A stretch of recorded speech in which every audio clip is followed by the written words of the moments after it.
I'm speaking at Australia for UNHCR's Frontline Club here in Canberra, and it's just such a pleasure to be with so many people who are interested in understanding humanitarian situations better and wanting to support. Thank you. It's a real privilege to share this hour with you, Mark. I think you're someone who has the daunting task of coordinating some of the biggest crises we see around the world, and this is what we're here to talk about.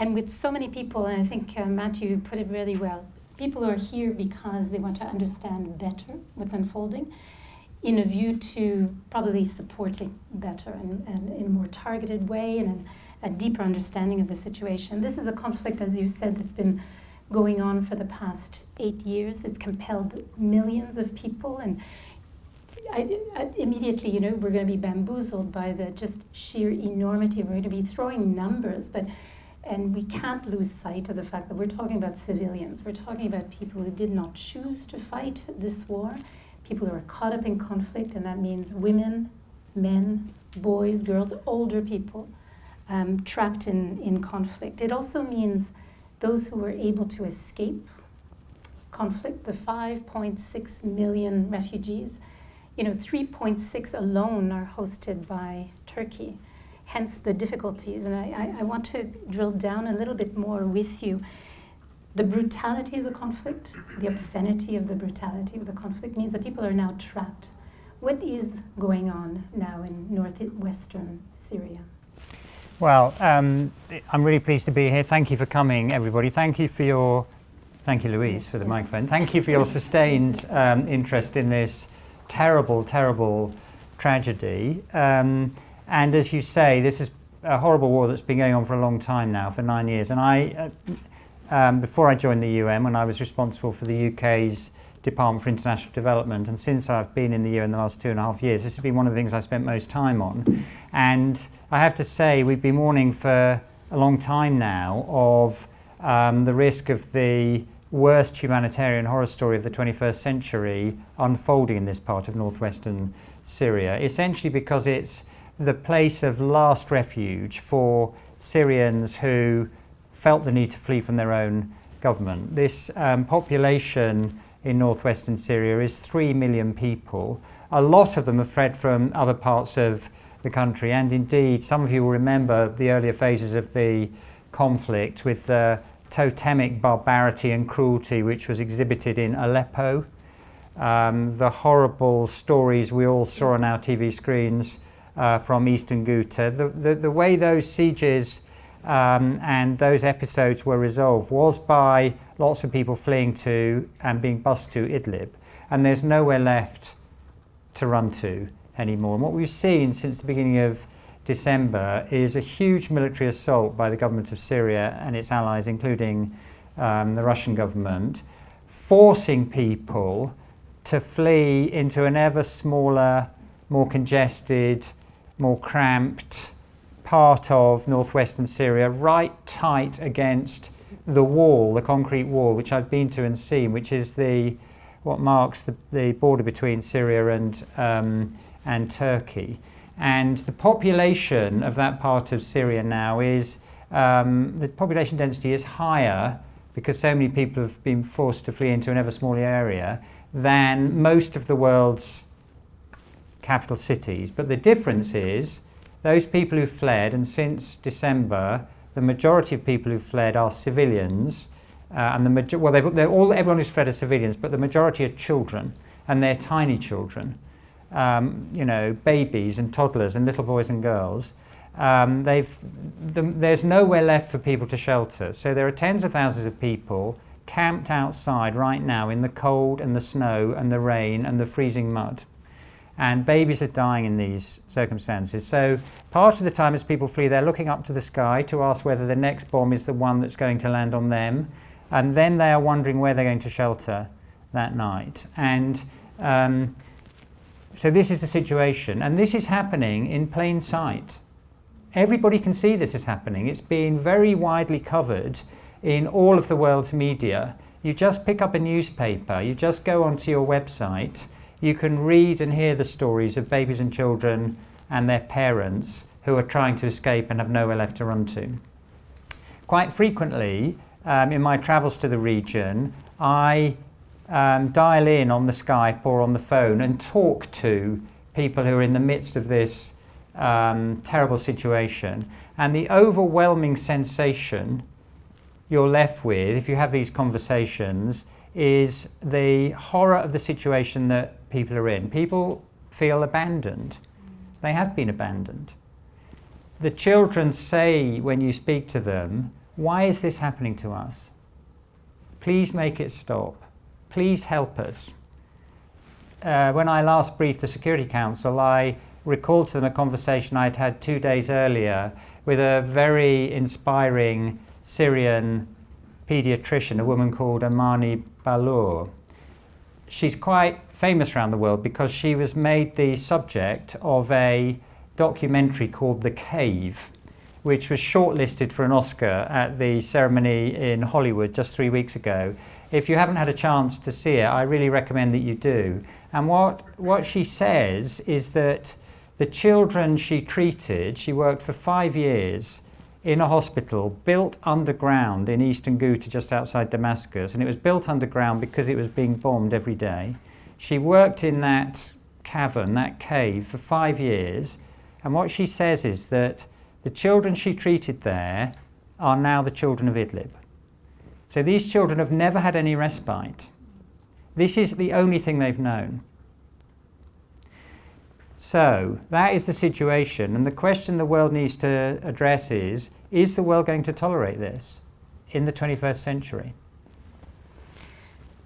I get a real sense that listening to you, Mark, one of the stark differences here is that time is of the essence. There's a real urgency to act, and I'm sure you've been asked this multiple times. What needs to happen?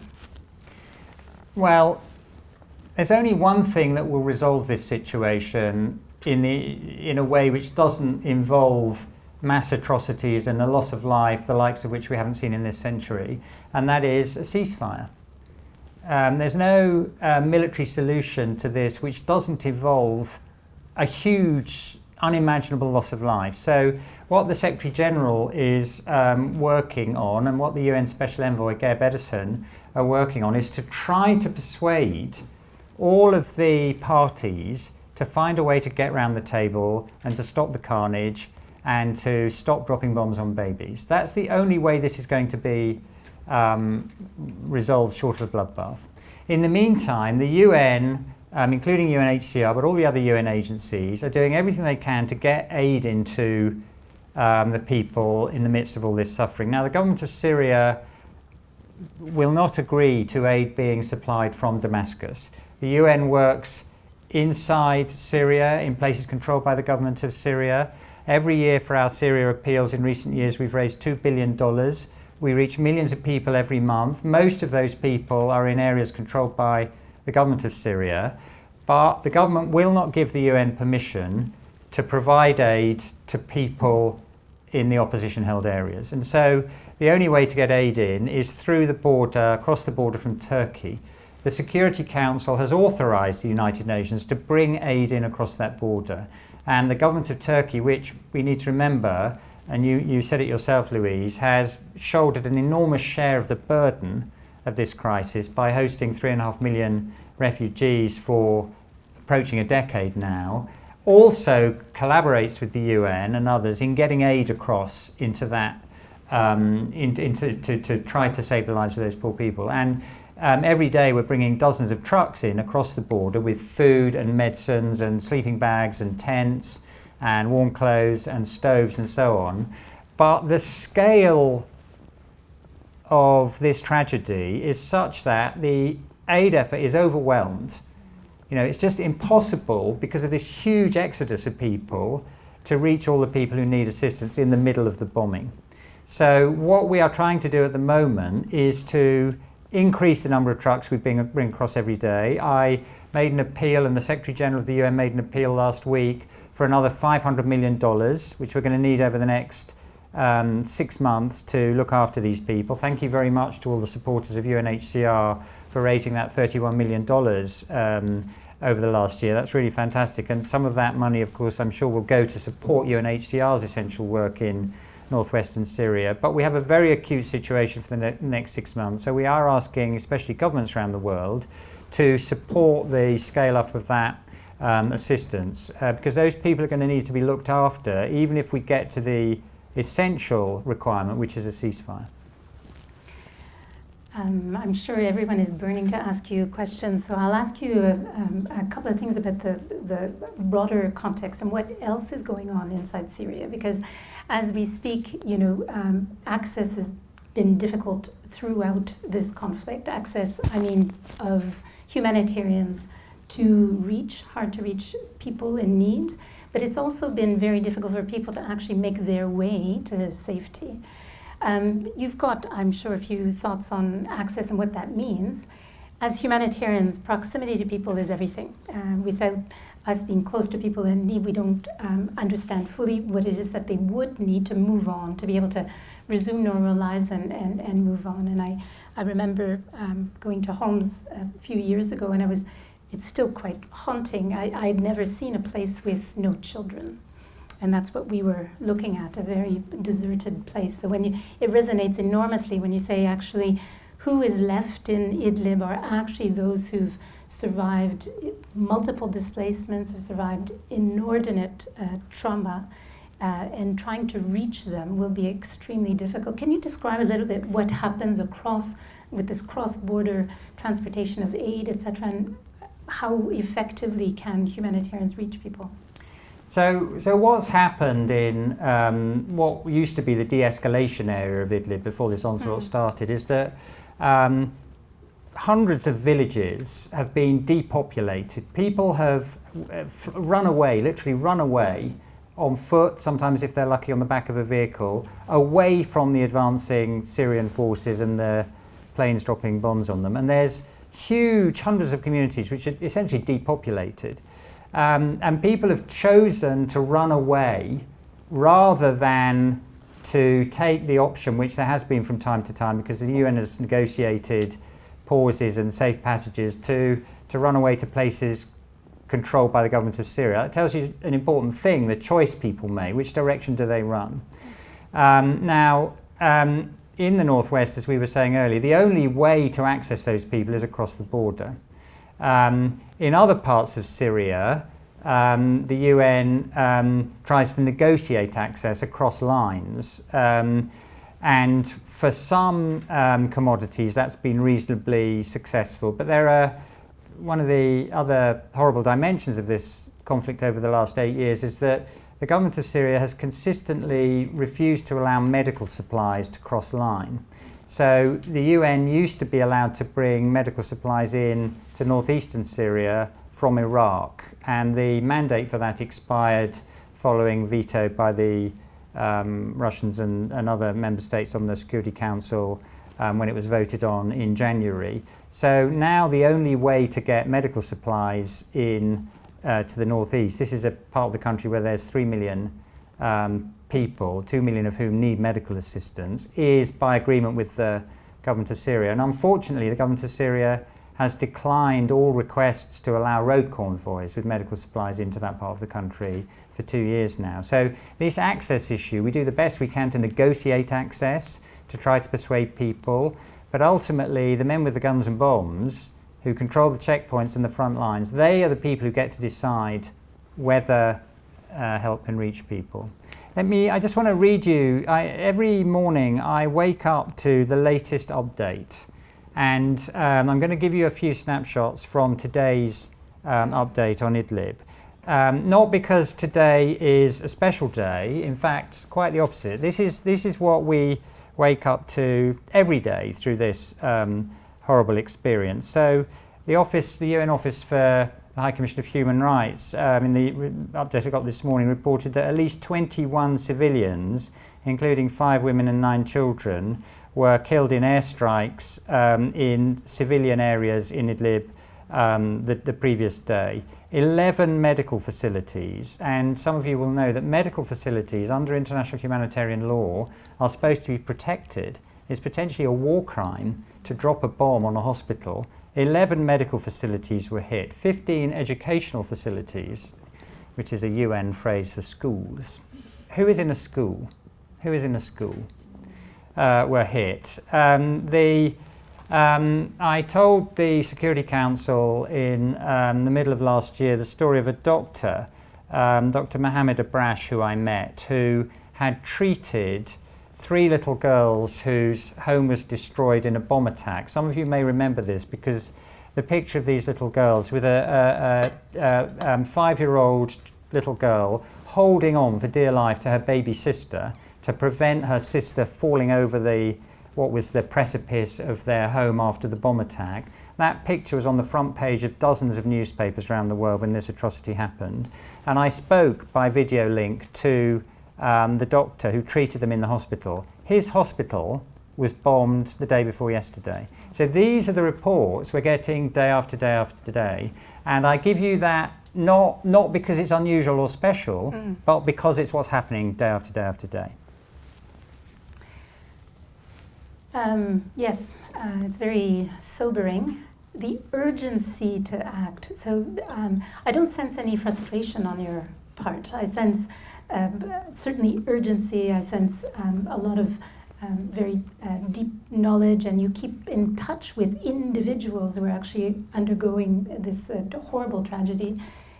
When you face the Security Council repeatedly, and when you say these things are unfolding under everyone's watch, what goes through your mind? What do you anticipate needs to happen for actual action to ensue? You've called for a ceasefire, you've called for access, you've called for safe pathways to safety, more funding to the humanitarian effort.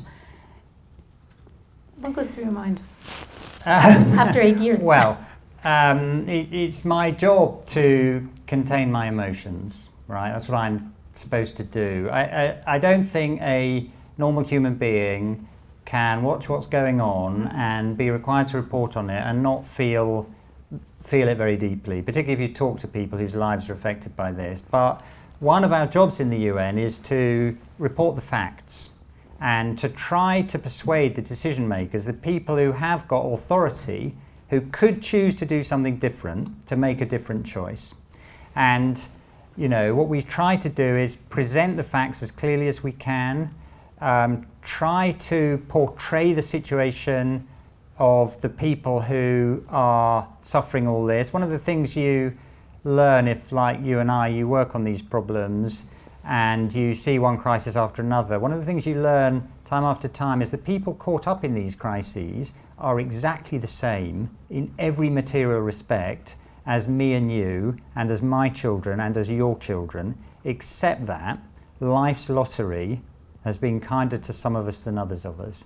And you have to try and convey to people, particularly decision makers, that they're holding the lives of children just like their own children in their palm as they make these decisions, and hope they'll make a different choice. The UN has no battalions.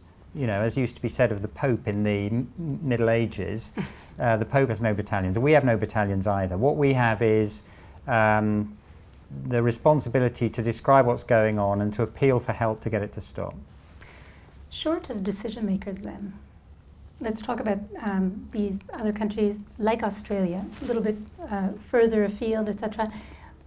If you were to what is their role? What is it that you'd expect of Australia, of Canada, my own country, of countries who are not part of the Security Council, but actually who are watching the news?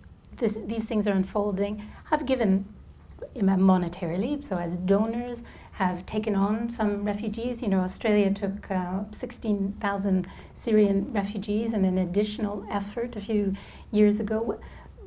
What else would you want to see happen, and with a view to perhaps shifting or moving the needle towards a decision-making that actually is much more meaningful and very urgent in this case? Well, I think we have to believe that international public opinion can affect things, and we have to hope that governments elsewhere will use their voice and use the influence they have. We have to appeal to ordinary people around the world to try to understand what's happening and bring it to the attention, their concerns about it, to the attention of decision makers. And we have, on behalf of the people whose lives are being affected, to ask the world to help them. So those are the things we try to do. Wonderful. I'd like to open up the floor for a few questions, because I think what you've said has been so remarkably powerful, very proximate as well, because for many of us, perhaps in the audience as well, Syria seems like a far, far place. This country has won the lottery, as you greatly put it, perhaps not with the bushfires, but certainly with everything else. And I think bringing the crisis much more closer to home. Why? Because it is about us. It is about a sense of humanity. It is about our own, crafting of a vision going forward, etc. So I'd like to hear a few thoughts or questions coming from the audience. Yes, please. Hi, I'm an undergraduate student at the ANU. So I have a slightly controversial question. So the Turkish government late last year exhibited a wavering commitment to its alliances. So would it be wrong to say that it may someday abandon its international obligations as far as the Syrian humanitarian crisis is concerned? And if it does, what options does the UN have? Well, firstly, it's important to recognise that Turkey is hosting 3.5 million refugees, and the people and government of Turkey have paid an enormous financial price to do that. As I've said on numerous TV and radio shows around the world, I think the world will be smart to help Turkey and the other refugee hosting countries bear that burden. Turkey also is involved in providing a lot of its own assistance across the border into Syria. Turkey, of course, also has other interests, and there's obviously a lot of tension between the Turks and the Kurdish populations in northeast Syria, and the Turks took their own action in respect of that in October last year. But one of the things that President Erdogan, the president of Turkey, has been saying about what's happening now in Idlib is that he feels there's a moral responsibility and a humanitarian responsibility to protect these people. So probably, as lots of people will have seen, the Turks have started to move some of their own military into the area to try to provide a degree of protection. And what the UN wants to see is a ceasefire, and we don't want to see any expansion of the conflict, but we also want to see people protected. From the University of Canberra. I was just wondering, the crisis in Lebanon, what effect is that having on Syria? Yes, that's a very important question, and of course it's a multi-dimensional crisis in Lebanon, but one big element of it is huge pressures on the Lebanese banking system and a shortage of foreign exchange, and Lebanon has taken on a lot of debt over recent years, partly to help finance the costs of the million Syrians who fled to Lebanon. And of course the ratio of refugees to national citizens in Lebanon is even higher than it is in Turkey. 1 million added to the population of 4 million. Huge burden they've shouldered. Now Lebanon unfortunately has got itself to the point where its creditors are sceptical about its ability to repay and service the debts, and that's led to basically a banking crisis. Now, one of the effects of the Lebanese banking crisis has been to put enormous pressure on the Syrian pound. Lots of Syrians were basically trying to access the Lebanese banking system for US dollars, and as the banking system's come under all this stress, the value of the Syrian pound has fallen by about half in the last 4 or 5 months, and the effect of that obviously is to double the price of everything that's imported. And so there's been huge price increases that ordinary Syrians have been facing for food and basic supplies, and this is adding to the huge suffering of the people of Syria, whether in government-controlled areas or opposition-controlled areas. It must be said that the price increases are highest at the moment in northwestern Syria, because there's shortages as well as a foreign exchange problem. So The IMF are offering to send a team to discuss with the Lebanese authorities, and of course there's a new government there now following recent political changes, to discuss with the Lebanese authorities how they can normalise the international economic situation, but it does play directly across into Syria, as you imply. In your opinion, what is it about Syria that makes the international political issue so difficult to resolve over such a lengthy period? Well, of course, one of the factors is that there are veto-wielding members of the Security Council on either side of the argument, and it's essentially made it impossible for there to be any concerted international agreement on what to do. Another dimension of it is that there are multiple opposition groups, some of which are very extreme. Obviously, Syria, like Iraq, was the place where ISIL had their attempt to build the caliphate, and there are other Security Council listed extreme groups as well, including some in Idlib. And of course, the rationale provided by some parties for this huge onslaught into Idlib is to deal with a terrorist threat. One of the things that needs to be said is that even according to the numbers of those who want to make this argument, there are 100 civilians, most of whom are children, for everybody alleged to be a terrorist. But the fact that there are these other extremist groups and the world does not have a good way of dealing with them is one of the other factors that make this so problematic. And then this is a region of much instability and contestation. So that also adds to the difficulty of resolving things. All wars, of course, have causes. And if you look back to the origins of the problems in Syria, one of the things that some people talk about is the drought that was quite widespread in the years running up to 2010, which led to lots of young people in Syria moving from the rural areas, because there wasn't enough water for the farming system, into the urban areas, where they also found they were unable to meet their legitimate aspirations and came out onto the streets and attracted a certain reaction from the Assad government. And so, there are many, many different causes and origins for this problem, but what's exceptional, I think, about it is the brutality and the cruelty and the scale of the attack on ordinary people that has been exhibited by the men with the guns and the bombs. Hi, I'm Emma from Oxfam. I was just wondering about if you've got a comment on security for your operations on the ground. I understand some governments, perhaps Australia even, is reluctant to fund NGOs to work in Syria because of the danger. So how do you go about balancing the need, which is high, and the danger, which is obviously high as well? And what steps could governments take to alleviate the concerns in that area?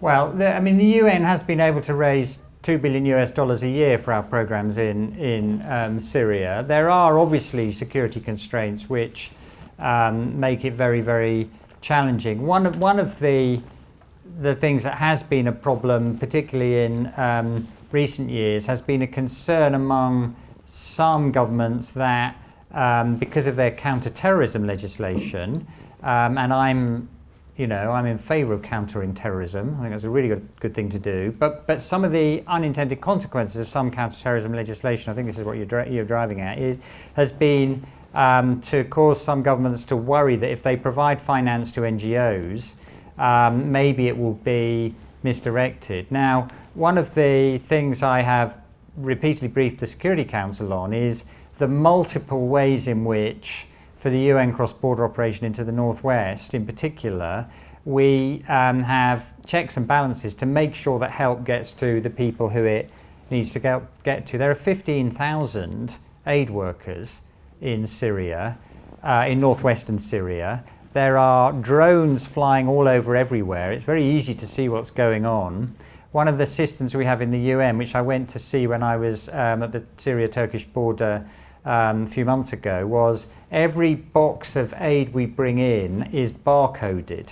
and we can, using GPS and satellite technology, we can track every box from the Turkish side of the border to the warehouse, to the distribution point, to the hands of the ultimate family who are intended to be beneficiaries. And we ring people up and we ask them, you were supposed to have these things, did you get those things? So there are using modern technology, there are very sophisticated means of demonstrating help is reaching people. And of course, were we not able to persuade the donors that help is reaching people, we wouldn't be getting the $2 billion a year. Was help not getting through to people over recent years? What we would have seen is huge disease outbreaks, huge amounts of malnutrition, a much higher death rate. The aid operation has been very successful in recent years, up to this recent onslaught, in preventing those things happening. So we know aid gets through to people who need it, and the aid agencies and people displaying enormous courage and bravery, most of them Syrians trying to look after their fellow citizens, often giving their lives in the process, still battle away and still try to get help through to people, and are generally have been successful in recent years. As I said, now in northwest Syria, the aid operation is overwhelmed because of this huge movement of people. But over the last several years, it has been successful in keeping the situation stable. Yes? What's the appetite like for a ceasefire type resolution and the actual likelihood of ratification of that? Well, one of the things I said 10 days ago when I briefed the Security Council was that 2 years before that, during the attack on eastern Ghouta, which is a suburb of Damascus, the Security Council had, by unanimous agreement, voted for a ceasefire. And they, in the resolution they passed, they said that what was going on was an outrage. So the question I posed to the Security Council is, well, is this not an outrage? Why can't you come together and agree a ceasefire now? But they've not been able to do that so far, unfortunately. And we will continue making the argument that that is what needs to happen.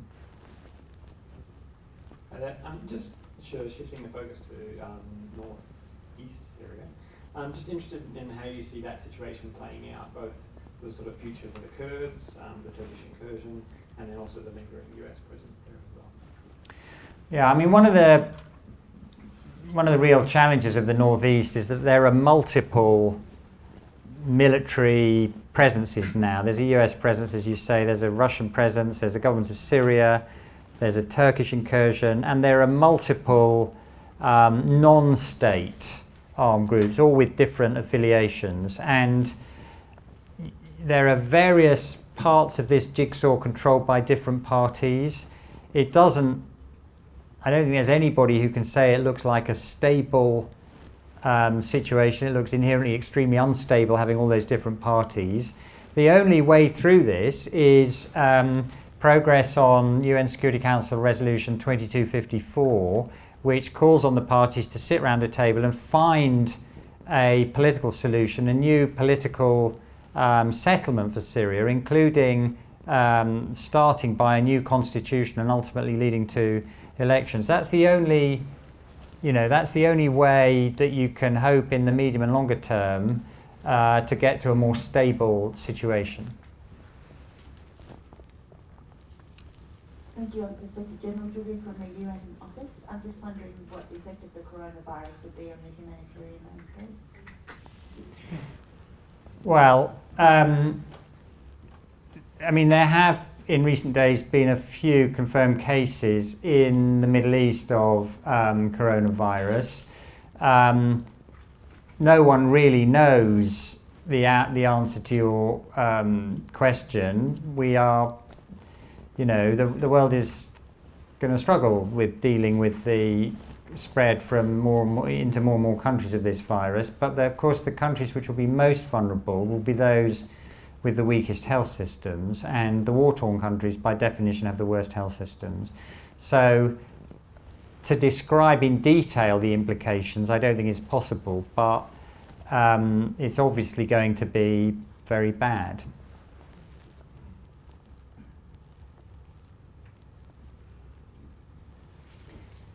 I was reminded by some of the questions posed. You know, it's one must make the link with, you know, the situation of refugees throughout the world. I mean, there's a reason why we seemingly have a cumulative number of refugees rather than a fluctuating number of refugees as we go through these past 2 decades. It's because conflicts like Syria are not being resolved. Fighting doesn't stop.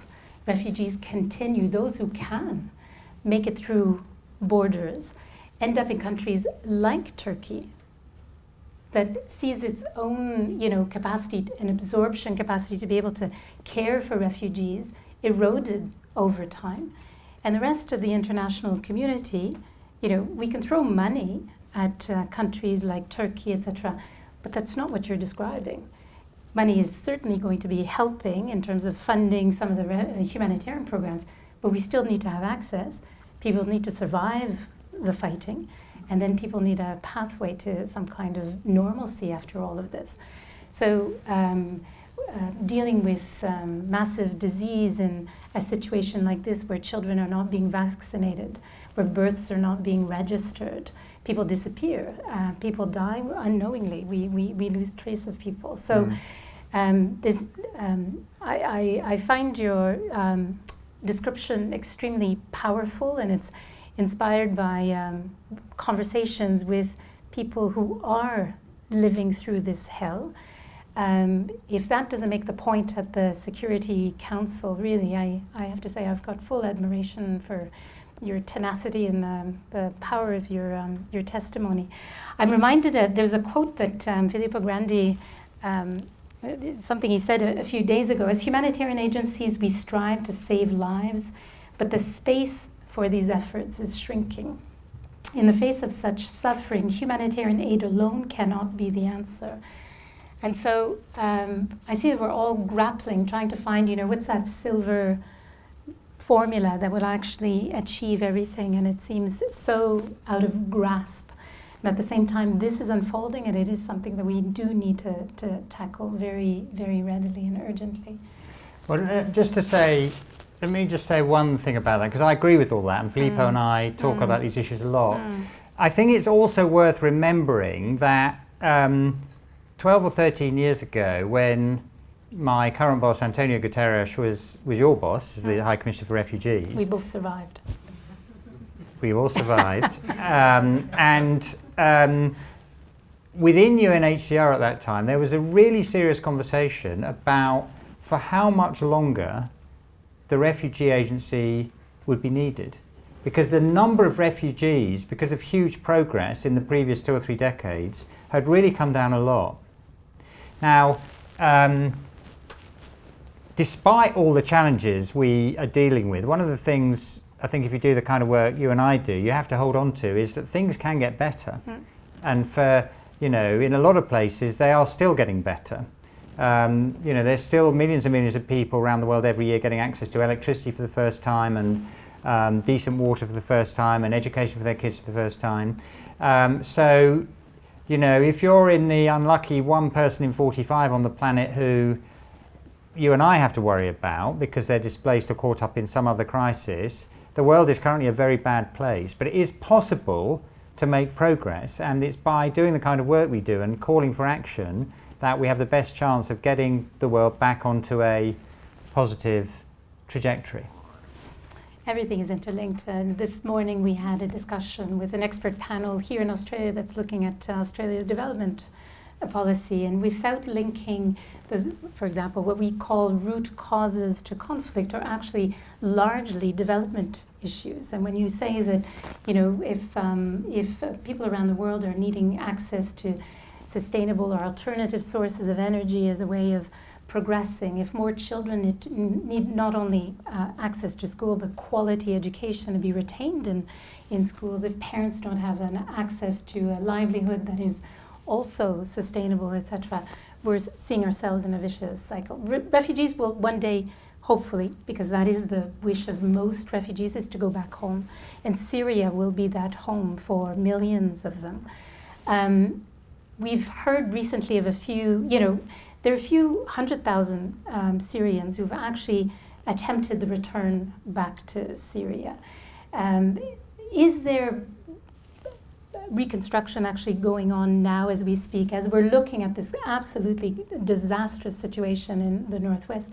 Other things are happening in Syria that is giving a little bit of hope to some people. Well, certainly there's large parts of Syria where there's much less violence than there was a few years ago. I think the amount of recovery and reconstruction going on is not very high, to be honest with you. And these economic problems that we were asked about earlier is obviously hindering all that. And the number of people going back to Syria so far has been quite small. And of course, refugees can all see what's happening. And, you know, I was in Zartri, the biggest refugee camp in the region, again last month, talking to refugees there and asking them, well, you know, do you see any signs of progress on the conditions that would allow you to go back? And most people don't see that at the moment. And I think, you know, obviously while this horrible series of events is playing out in Idlib, everybody can see. And so that is not really conducive to making progress on returns. But, you know, at some point we have to hope that we will get onto a different set of discussions and that people will feel confident that they'll be able to go home and reclaim their land and their property, that they won't be, to pick up the point you made earlier, simply disappeared by their own government, that their sons won't be conscripted and forced to serve against their will in an army. Those are the things that are deterring people from going back, that and the absence of any kind of sign of an economic recovery. That's right. Mark, you've talked about Syria in the context of everything internal and stuff, and the government and what's gone wrong. I'd be very interested in your views on the broader Middle East context, as we look a little bit further back into history about the refugee situation. And you don't have to go too far to see what's occurred in Lebanon and Egypt and Jordan and more recently Iraq. But there's the Palestine problem and all of all of those issues, the refugees of what was Palestine in Gaza, the West Bank, and of course everywhere else around. I'd be very interested in your views on the root cause of these problems, as some of these other external things, and I didn't mention the elephant in the room sort of thing, but I'd be very grateful for your views on some of those factors. Well, I must say I'm not an expert on the Middle East at all. In fact, you know, for most, I've been doing this kind of work for, well, probably too long, but more than 35 years now. For most of my career, I've worked more on African issues. But of course, the whole of the Middle East has seen a high degree of turmoil over the last 15, 18 years. And there's a mix of very complex reasons for that. Governance systems that haven't given people a chance to achieve their aspirations, leading to disaffection, resource pressures like the ones I was talking about earlier, tensions between states across the region, religious tensions, a whole series of ingredients which have contributed to challenges in lots of countries. You know, the whole of human history is full of conflict and fighting and short life expectancy. But what we had been on for most of the world, really since the middle of the 20th century, is a very fast path of rapid development. You know, huge increase just in our lifetimes, huge increase in life expectancy, reductions in hunger around the world, more children going to school, you know, enormous progress on what used to be the Millennium Development Goals. But in a few regions that's been stalled over the last few years. And I think, you know, people do need to get to the bottom of why that is and how they can organise themselves differently to get back on a path of improvement. But as I say, I'm not really the best person to comment on the detail of that for the Middle East region, because it's not where I'm from and it's not a place I know well enough. What I see is the symptoms of failures of development and political systems and so on. And the first thing you have to do is address these terrible symptoms, and then you have to try to get on a better path.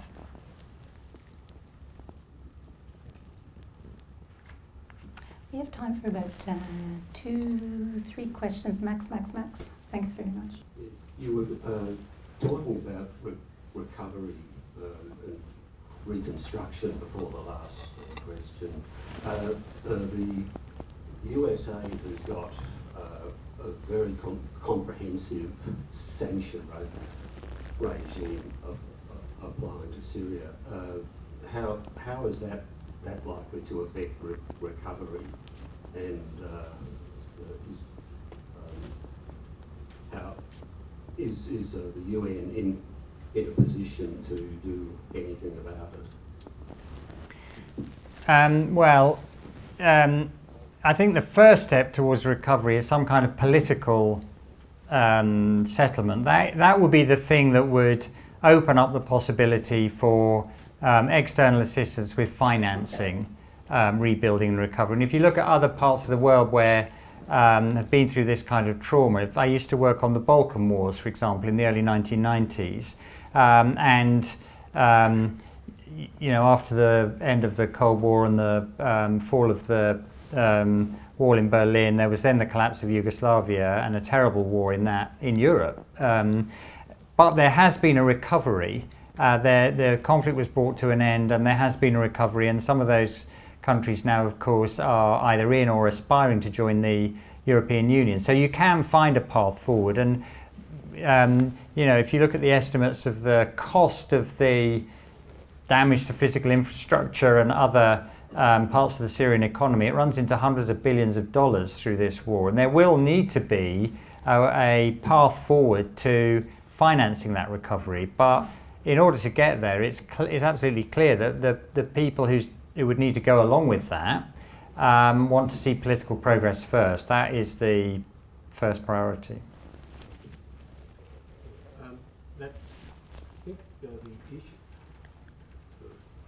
The issue is that the sanctions imposed by the US are unilateral, but they are very powerful in their effect, and they will actually prevent recovery. If for example Syria can't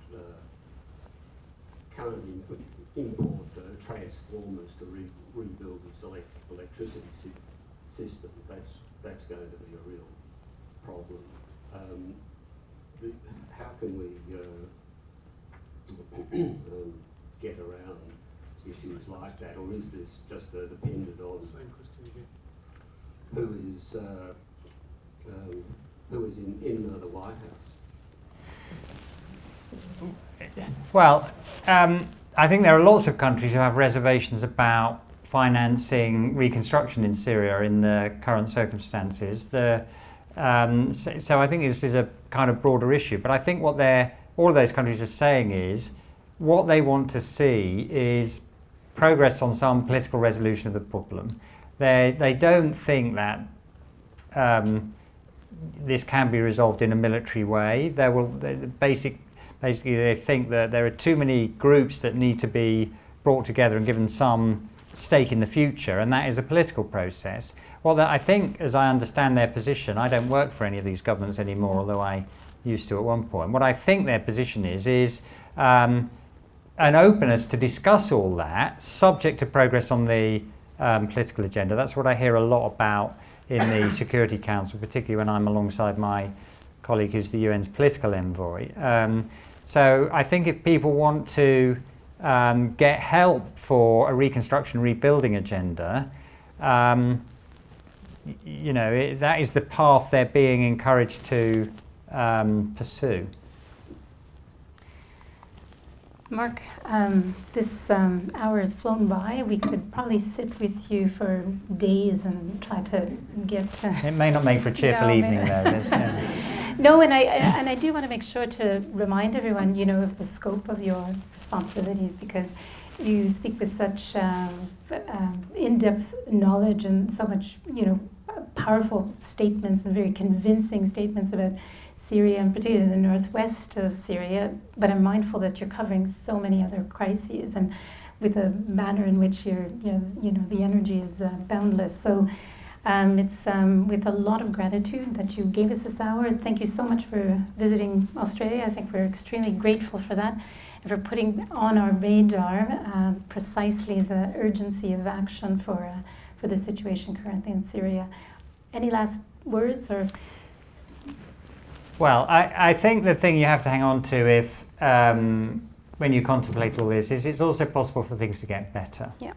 And that without the work of the aid agencies and your support for UNHCR and other aid agencies, things would be a lot worse. So please don't stop doing that. That is helping, and it is part of what needs to happen to move to a better situation. Thank you very much indeed. Thank you.